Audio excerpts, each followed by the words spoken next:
This is how I would get started with wholesale if I only had $2,000 or less than that. Now, most wholesalers fail not because they're dumb, they fail because they quit before they even start. So your mindset and your attitude has to be on point. And if you are the type of person who figures it out no matter what, then this video is for you. There's no fluff, no shortcuts, but this is just a real plan to your first assignment check. And I don't care if you are brand new to wholesaling or maybe you've been wholesaling for a while, this strategy, you can use it to start getting deals. Now, let's get started with the video. Now, there's two ways that you usually will start getting deals. One, you already know that I preach on inbound when you market to sellers and they come directly to you. But on this video, is going to be on the outbound. So if you don't have a lot of money to invest in marketing, you basically are going to need to hustle and work for it. Now, let's say that you are advanced and you have the money to get to, if you want to get to 20 to 40K per month, $3,000 to $5,000 in ad spend per month can take you there, because if your average deal size is anywhere from 15 to 20, you only need 1 to 2 deals per month in order to achieve that. But with inbound leads, instead of you chasing, the leads come to you. And the speed, I would say it's medium, because like once you get started, it's pretty quick. But in order to get there, first you need to make some money, put some money in the bank. And this is best for scaling and leverage, because once you figure out how much you need in order to get a deal, then it's just a reverse engineering exercise, and you basically go from there. Now, let's talk about the outbound and the hustling approach, right? You have $2,000 with this method. You don't have to do too much stuff or spend any money. I'd rather you keep that money and let that grow. But the main difference is, instead of the leads coming to you, you're going to have to work and chase for them. So stick to the end and watch the entire presentation. That way you can start getting some deals. Now, the cool thing with this is that it's fast, because with the process I'm going to show you, you can start talking to motivated sellers from the get go. And this is basically best for if you want to keep expenses low, and let's say maybe just you and you have a small team, you can train your team in order to do this. Now, what are we going to do? I'm sure you're familiar with all the websites like PropStream, Batch Leads, all that stuff that lets you pull lists and manually call. I do not like doing that.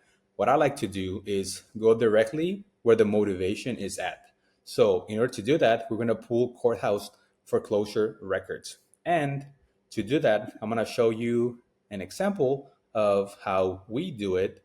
Now, on here, I am on my, let me see if this is recording.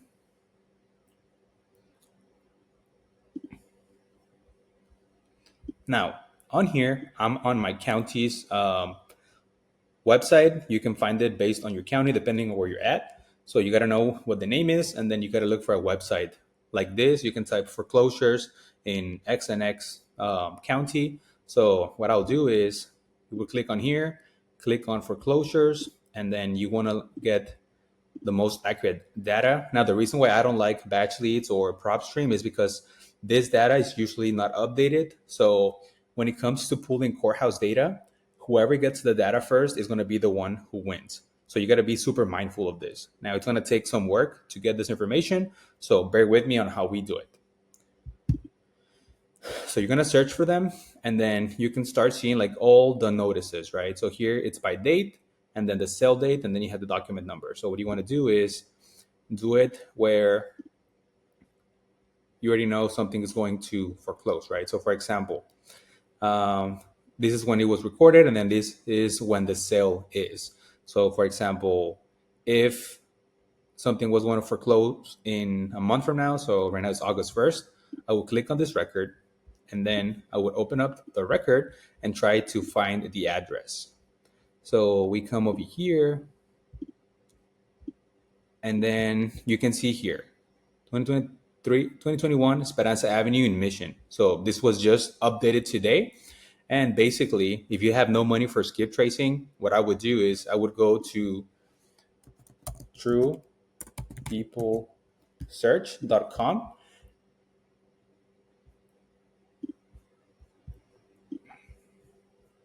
and I would put this address on True People Search. So 2021 Esperanza Avenue in Mission.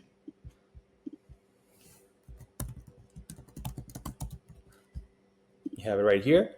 You're going to search for it, and you're basically going to get some of the records of the person that lives there, right? So let's say is this one, this guy, Eduardo. Click on there, and basically it's going to give you their contact information. Now, once you have it, you just gotta be sure that it's kind of like the right address. You may not get it at the first try, but you gotta keep trying these other phone numbers. But once you have the phone number, your approach is going to be a little bit different, right? So first we pull it from your county, and then we skip trace it using True People Search or Fast People Search. You're trying to look for the owners or relatives, and what you want to do is call them and text them. Now, on here, it's not going to be your typical I buy houses for cash script. Here, you need to text like a human and talk to them like a human. Tonality is huge. You got to remember that these people are going through stuff where they may be ashamed, or, just kind of like the whole pressure, just having the foreclosure can be very much for some sellers. So you got to have empathy for them, and you got to change your whole approach. You can't just offer the standard, hey, I'll buy your house for cash, right? Now, let's say you were to call them.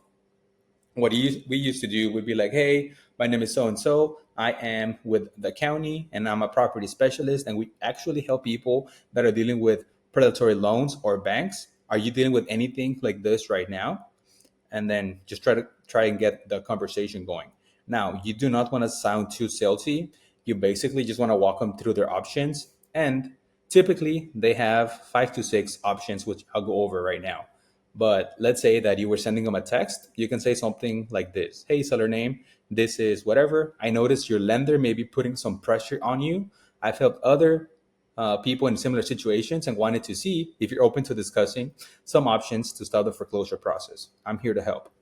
And usually their options, they have like 4 or 5.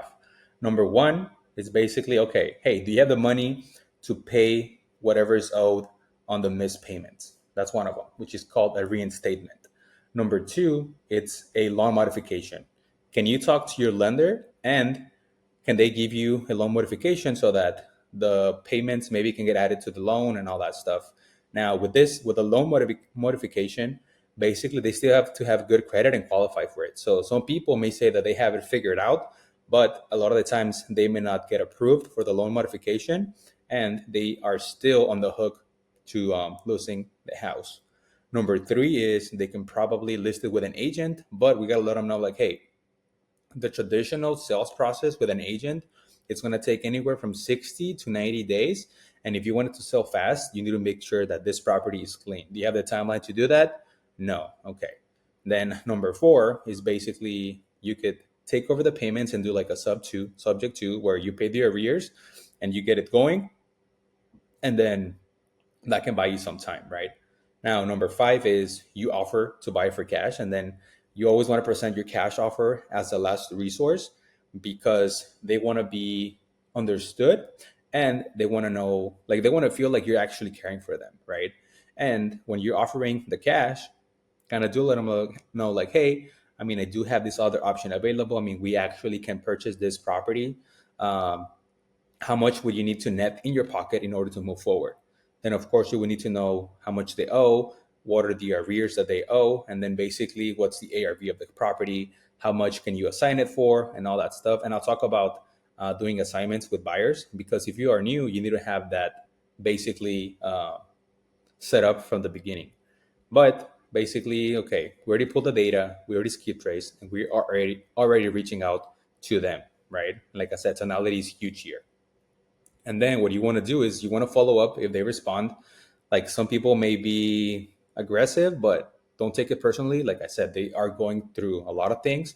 So you got to be able to not care and still be able to like follow up, because a lot of people, like I've seen, like they may say F you or whatever, but towards the end, they still need a solution, and your solution may be better than them losing the house. So you got to be able to follow up and book appointments with these people and actually care. You can do it over the phone, or you can do the appointments in person. I recommend in person, because you're able to build that trust and rapport to be able to offer them your solution. Now, What if you call them and text them and they don't answer? Well, you can go to the house, you can door knock it, and then usually you can see, okay, have they put a notice, right? Usually the bank will send someone to basically knock on the door and see if they're home. But a lot of times they'll put something on the door and then you can see, okay, is the grass overgrown? Because we want to know, is it vacant or are they living at the property? But if you door knock, kind of do the same script, like, hey, I noticed your lender was giving you some trouble. I was just here trying to see if I could help you with anything. The other thing that you could do is if you have your iPhone, a personalized video text can work very well, where you just basically you are a human being. You can do something like, "Hey, Mr. Homeowner, I sent you a text. I noticed here that the bank was giving you some grief. I was just wanted to see if I could walk you through some options to stop the foreclosure. Let me know if you want to talk." But usually that will get people going. And then if you door knock, you can door knock the neighbors for insight and see if they know something about the property. Maybe they know a relative, family member, whatever, and they may know something about the property. You can also search for the obituaries to find relatives because they may be deceased. So you gotta be able to do what other people are not willing to do, right? And then once you're at the house, you can leave them like a flyer, like, hey, call me, I can help you, anything like those sort of things. It's gonna work. You can leave a flyer with the options, your name, contact information, and how you can basically help them. Now, if you go into an appointment, remember, you need to have your contract ready. There's tons of them on YouTube on how to fill one out. But let's say that you get the property under contract. What you're going to need is the authorization form from the bank for them to disclose information. Because we're going to need to reach out to the lender and the attorney and let them know that you're under contract to purchase the property. So, what we want to do is be able to postpone the auction and basically get them from that auction period, right? But once you have those two things, you want to connect with a title company that is good at actually doing foreclosures. So what I would do is I would call your local title companies and ask them like, hey, do you deal with foreclosures? Because I get a lot of deals that are under foreclosure, and basically we purchase these properties and we help them. So you got to be sure that the department is on top of it, and they're not going to be wasting any time. But once you get all three things, remember, you need to present yourself in a good manner. Like, don't wear like a bunch of cologne or like ugly clothes, like a standard polo. Have your documents ready and really care for these people, because the more that you care, the more breakthrough you're going to be able to have with them. Now, let's talk about kind of what the process looks like, right? So once you have it under contract, call the lender, let them know kind of what's going on, that you're looking to purchase the property, that you have the mortgage permission with you, and basically tell them that you're wanting to purchase the property, and then we want to get a delay in the auction. We're gonna buy some time, right? We want to postpone the sale a couple weeks, and you want to be able to push it to your buyer list, which I'm going to talk about right now because it's very important that you have this built out. But basically, once you have something under contract and you have your relationships built, that's basically how you can start making money with an assignment fee. Now, you got to be able to run your numbers, the comps, all that stuff. So how do you find buyers? My favorite strategy is just going over to your local Facebook page for real estate investors. Like, it's if you were in Dallas Fort Worth real estate investors. I'm sure you know what the Facebook groups are for your specific county, but you can pull like some list for buyers. But I just recommend kind of doing the Facebook group and getting to talk to the actual buyer that will potentially, buy your property. And it's very easy to see who's actually doing deals. And the goal here is to have a conversation with the buyer and get a relationship going. You can say something like, hey, I saw you're in so group and you're doing deals here. I'm actually doing some deals myself. I specialize in foreclosures and we can get some really good deals. Mind if we talk about what you're looking for? Something like this, right? Or something like, hey, I'm not trying to blast this to everyone. I only send this to like my beta buyer. So it's someone that I can trust. Do you mind if we have a conversation? Or you can do any of this, like, hey, what kind of deals are you sick of seeing right now? Or you can tell them like, hey, I'm pretty much new, but if I bring you something, would you mind giving a look? And 100% they will be able to help you. For me, even though we wholesale a lot, I bought a lot of houses, and I'm not like I will always talk to someone as long as they send me a deal and as long as they're nice. Like I don't mind having a conversation with them and kind of tell them no, let them know like, hey, I'm not an agent, I'm just finding off market opportunities. Do you mind if we connect? And flippers are always looking for deals, right? But got to be sure that you can vet them, right? So what kind of properties are you buying? Look at their profile, see what they're posting about. What is their ideal property? Are they mainly using cash or hard money? If they use hard money, it takes longer than cash, but they can be pretty quick. So you got to be able to close on time and make sure that everything's set from the get go. What is your typical closing line? Kind of like all those things, right? Um, and then basically, if you were to look like a full circle moment, basically with this strategy, you pull the list like I showed you with the foreclosure and the county and do the all that stuff. You're gonna text them, skip trace them, call them, door knock them, send the videos. Then your goal is to get an appointment, and I'm sure you'll get some properties on the contract that way. You may get a lot of no's, but don't let that discourage you. Get on the contract, you build your buyers list, you can assign the deals. And what I recommend in order for you to fast track to 20 to 40K per month is you start saving some of that money to repeat the process, maybe hire other people that can do it on your behalf, or you can reinvest it in yourself or in marketing and go towards the inbound route, which we basically teach. Now, what is the upgrade path? You're going to have that hustle, which it's a lot of work, but it can still get you 20, 30, 40K deals. And it's not going to cost you like any marketing spend. If it does, it's going to be less than $1,000. But after you do that, you're going to get your first 10 to 10K deals, which then if you want to keep on advancing, you can then later on also invest on inbound. So like, we do Facebook ads and we crush. I'll link a video at the end of the video on how we do it. And then you start kind of setting up your team, right? You get a CRM. We use Go High Level, which lets you do some automations. And then basically, the more deal flow that you get, the more that you're going to scale, right? And by this point, you already have a 5-figure per month business because you are actually doing the work and you're doing what most people won't do. Now, after you start getting some traction, there's actually 3 models that I like to talk about, right?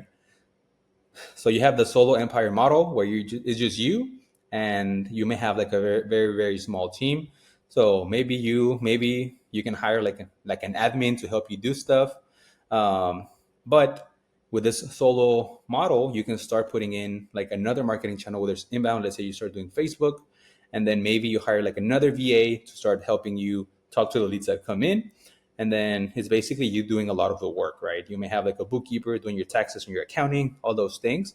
And then your revenue per month can be anywhere from $20,000 to $80,000 using this strategy. And you only need 1 to 3 deals per month in order to achieve this. And your operating expenses will be anywhere from 3 to 6,000 in most cases. Now, depending on where you're at, it may be a little bit more like California, but just because the deal size there, it's way bigger. Or also you can go into the strategic scale model, which kind of comes after this, where now you have more money to hire more people, and that's how you start growing like a lean team and like a lean machine, where it's still you, and then you still have those 2 marketing channels that are working, but now you can hire some closers, and maybe you have like a dispo person that helps you sell the deals and talk to the buyers. You used to have your bookkeeper, and then your revenue per month will be anywhere from 60K to 120K. And this is when you're getting like to the big leagues. And then you only need 3 to 6 deals per month in order to achieve that. And then your expenses are going to basically keep on increasing because it costs money to get deals. But the better that you are, the more money that you're going to make. And past that, as you start scaling past your first million, it's probably when you're going to be in the freedom builder, where it's you, your admin, you have your marketing channels, 1 to 2 that are performing very well. Now you have more closers, a follow-up specialist. You have a person dedicated for dispo and doing the transaction coordinating when it comes to like talking to the buyers, the title company, all that stuff. And then you may have some admins in here. And then this is when you scale to the 100 to 200K per month, which is kind of where we're at right now. And then deals per month is anywhere from 6 to 10. And the expenses are going to be a little bit higher. So for us, we sit on the probably like 30K per month in expenses, but anything that we make above that, it's basically free. So that is exactly how I would get started wholesaling real estate if I didn't have money, if I was low on funds, and if I was actually able and willing to work and put in the time in order to get my first deal. Now, remember, nothing works unless you do. So, like I was saying in the beginning, you got to be the person that is willing to not take no for an answer and do everything it takes in order to achieve this. Because, I mean, you've probably seen me do deals, you've seen your favorite real estate influencer do deals. And if they can do it, if I can do it, so can you. So, the sooner that you start believing that, the sooner you're going to get the results. And with this strategy, I know that you're going to be able to get deals, but you got to be able to put in the work. So, like I said, if you need help with Facebook, click on this link down below so that we can watch how we do it and what we prefer over the outbound methods. Right now, we don't do any of this outbound just because our Facebook and PPC does very well. And for me, it's like I just want less headache. But this is exactly what I would do. I hope this was valuable and I hope that you crush it.